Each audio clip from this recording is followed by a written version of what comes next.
Renata, vamos falar um pouco. Na verdade, eu vou fazer o seguinte: vou chamar as pessoas aqui para nos acompanharem e vou trazer o bastidor, porque aí a gente fala de outros aspectos da pesquisa, tá?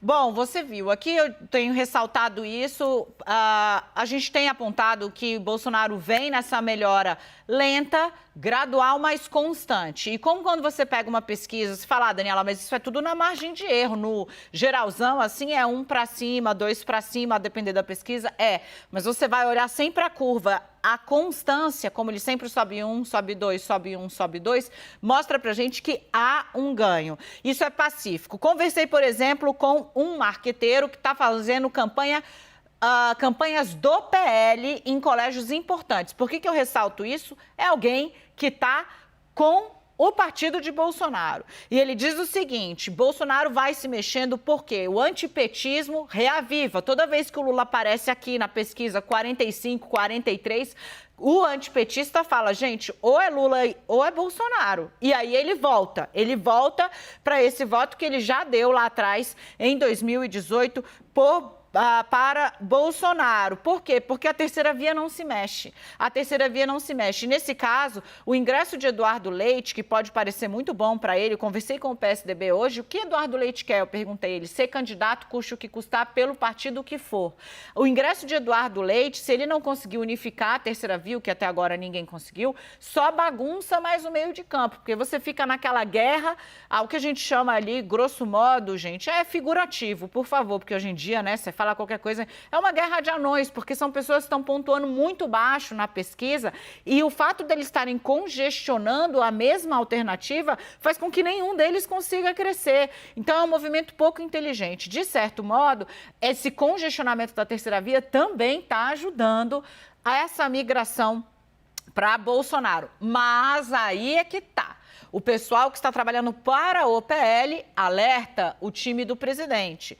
Bolsonaro, tão rapidamente, não vai muito além do que isso. A campanha parece ter começado mais cedo, porque nomes que estão concorrendo são muito conhecidos do grande público. Lula, Bolsonaro, Ciro Gomes, Sérgio Moro, né? Então, tudo isso antecipou esse movimento, tanto de recuperação de terreno de Bolsonaro, quanto dessa cristalização aí de Lula num patamar historicamente mais alto. Então, há espaço para que, antes do início de rádio, TV, campanha mesmo, a inflação ainda imponha uma trava nesse crescimento de Bolsonaro. E essa é a mesma avaliação que me foi feita por integrantes do Comitê de Lula. O que os aliados de Lula dizem? Olha, Daniela, a gente não estava trabalhando, apesar de muita gente estar dizendo que o PT precisa descer do salto, o PT tem muita gente, pode até ser, mas aqui na campanha, ninguém está trabalhando com campanha de vida fácil. A gente precificava uma recuperação de Bolsonaro, a gente sabia que Bolsonaro ia melhorar, ele tem a máquina do governo na mão, ele tem muita carta para jogar. Crédito, subsídio, empréstimo, tudo, ampliar auxílios, tudo isso é carta que o governo tem na mão para jogar e vai jogar. É o que governos fazem quando vão disputar a eleição, mas ele terá problemas. Que tipo de problemas? Aumento dos combustíveis, aumento do gás, a guerra, tudo isso adiciona um grau de imprevisibilidade que, para quem está no governo, é uma palavra venenosa. Eu devolvo para Renata Agostini para a gente ter mais bastidor aqui para vocês.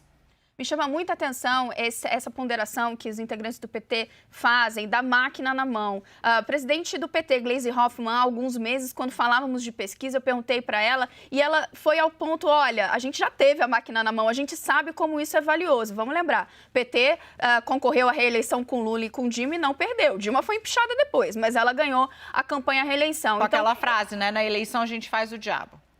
Exato, tá lá, fizeram o que tinha de ser feito e ganharam a eleição. Então o PT entende que esses meses até a eleição, o Bolsonaro vai ter arsenal para usar. Quando a gente olha a questão da economia, é aí o principal ponto de atenção para o presidente, para os aliados do presidente.